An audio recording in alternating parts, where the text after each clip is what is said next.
Josh and his wife have been married for about a few months now. I'd say around 4. Josh was my closest friend, and it was really nice to see him settle down with someone he loved. Although I'd say they were dating roughly around a few months before they finally decided to get married. Today, I and my wife have invited Josh and his wife to dinner. It was really nice to catch up on old friendship and spend some time talking about old times. I do have a bad memory, but when Josh and his wife entered the front door of our house, I was taken by surprise. Before continuing, I will have to tell you something. Yes, I had missed the wedding of my closest friend. I had literally apologized to him like 1,000 times. It felt so bad. But I had seen Nisha way before they were even married. Yes, Josh had shown me her picture when they were dating. That's what boys do, right? Now coming back to this night, I was surprised at Nisha's face. Agree, everyone changes a little after marriage. Most become chubby. But Nisha, she had changed completely. It felt like it wasn't Nisha at all. For a second, I thought maybe Josh and Nisha were divorced, and since it has been long, maybe Josh didn't tell me. Bro, I was startled at Josh dashing to hug me. Come on, bro. No hug, nothing? Oh, you're seeing Nisha in real life for the first time, yeah? Josh told me. Turning back to Nisha, Josh said, Raj and I go way back. Since school? Class 11, I added. Josh and Nisha laughed.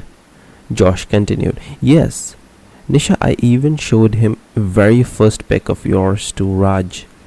Raj did say, Wow bro, you gotta keep her. Nisha seemed a bit uncomfortable at that last sentence, and so was I. So this is Nisha. I thought to myself, maybe I forgot her face. I have a bad memory anyways. It was my wife's turn to break the ice. Deepika laughed and said, I'm sure you guys have a lot to catch up, but why don't you guys take a seat? Dinner will be ready in 5. Great, I added. Let's sit. We sat in the veranda. It was a lovely night. Though it was hot summer, but the evenings were pretty cool in my city. There was gentle cold breeze running through, which was very relaxing and almost gave us mild chills. We lost track of time, and although my wife had made dinner ready like 20 minutes before, but we were lost in our chat. Come on, food is getting cold, Deepika said. Of course, said Josh, smiling, and we sat down for dinner. It was a lovely dinner, and my wife's cooking skills were praised heavily by Josh and Nisha. Although I made half of those dishes myself. It was 11:30 p.m. at night, and Josh was preparing to leave when the sky rumbled. We heard thunder. You two should stay the night. It might storm anytime soon, Deepika and I insisted. They agreed. Unlike many homes, we didn't have a guest bedroom. Instead, we used the front room or the sitting area as a guest bedroom whenever needed. We worked together and prepared a nice comfy bed for them. Just like old times, right? Josh smiled. I smiled and remembered whenever there was some festive day, Josh would have a sleepover at my place, and we had so much fun watching YouTube, playing songs, planning the future, and chatting the night away.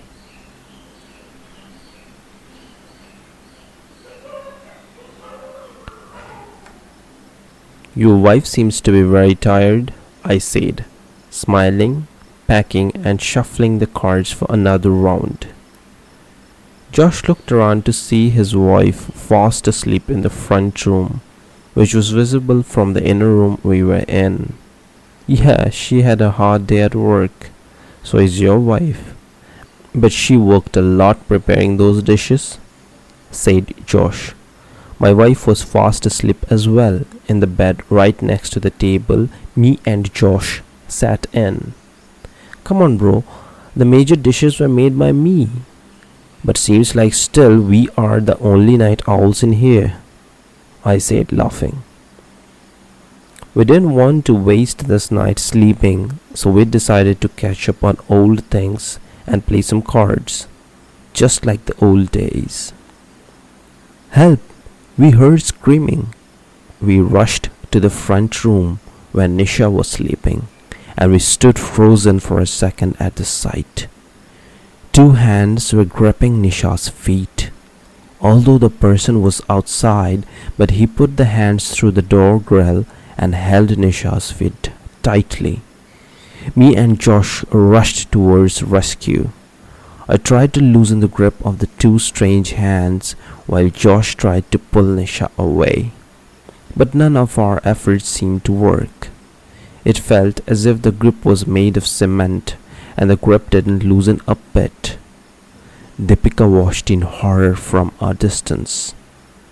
This carried on for a bit, but the strange man's hands were still holding Nisha's feet tightly. Suddenly Nisha jerked her feet. With so much force, I almost fell to the floor, but managed myself not to fall. While Josh was still near Nisha, but he felt the force too. I saw the stranger's grip had loosened and the hand slowly retracted away, and it felt like someone walked out the main gate, closing it behind him. I rushed towards the main gate in an attempt to catch him, but he was gone. He had vanished at an unbelievable speed. Back at home, Josh asked Nisha, "Are you alright?" "I'm fine," Nisha replied, still panting a bit from all that exercise. I asked, "Did you see his face?" "Nope, I have no clue who that was or what was he trying to do." We went back to sleep. We made their beds in our room only and refrained from using the front room. We all slept peacefully till morning. "How are you feeling now?" asked Deepika as she brought tea to us in the sitting area of our veranda. "Thanks for the tea. I'm good, thanks," said Nisha, smiling. "It was such a nightmare," added Deepika. "I think we should report it to the police," I said. "Why police in all of this?" Nisha questioned. Josh said, "Nisha, this is a serious matter. I agree with Raj. At least we should file a general diary with police. You guys stay here. Me and Raj would go." "How am I supposed to look into this if none of you have seen him? At least give me a description of him. Was he tall, short?" inquired the police officer in charge. "We are sorry, officer, but it was 3 a.m. in the night and was pitch black outside, so we couldn't see him. Only his hands," answered. "Okay, fine. I will make this diary, but if you find any evidence of this stranger of yours, that would help us find this man. Else there's not much we can do," said the officer. "We understand. Thank you, officer," I said as we left the police station. Back at my home, since we were all exhausted, all 4 of us had lunch and got some rest. It was around 6 o'clock in the evening when me and Josh were watching TV and Deepika and Nisha were gossiping in the veranda when Deepika alerted me in a hushed tone. "Psst, it's him, look." Me and Josh rushed out to the veranda and saw the strange man arriving at the front gate. He arrived on a motorbike and was looking around trying to search for something. I quickly took out my phone and started recording. I think I barely captured his face when he noticed us and started retreating. It was in a blink of an eye that he was gone. Again. How can he escape so fast? I exclaimed. What does he really want? Deepika was frightened as I could understand.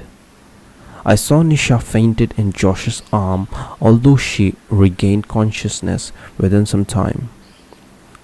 We insisted, Josh and Nisha, to stay the night again. Josh and me went back to the police station. This time we had evidence. I started playing the recorded video in my phone and handed my phone to the officer. He saw the video for some time and returned the phone back to me. You asked for evidence, here it is, I said. We can hardly make out the face. Look, it's all pixelated and blurry, said the officer. To my amusement, I saw in horror. Yes, the officer was right. The stranger's entire body could be seen in the video, but just not his face.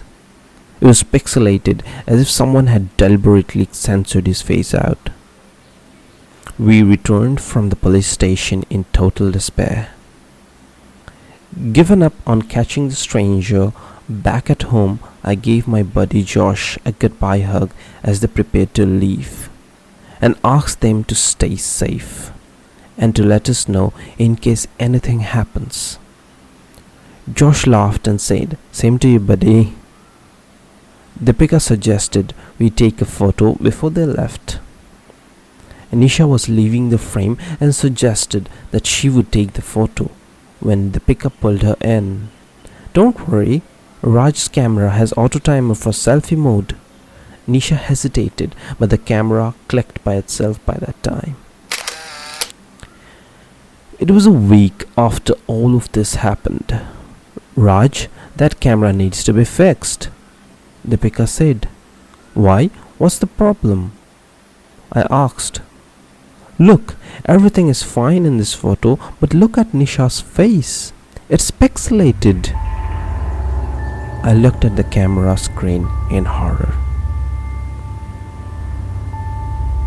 Thank you for listening to my Storycast. If you liked this video, make sure you hit that like button. Also subscribe to my channel and click on the bell icon to never miss an update. Please share it with your friends. Thank you for watching. Have a great day.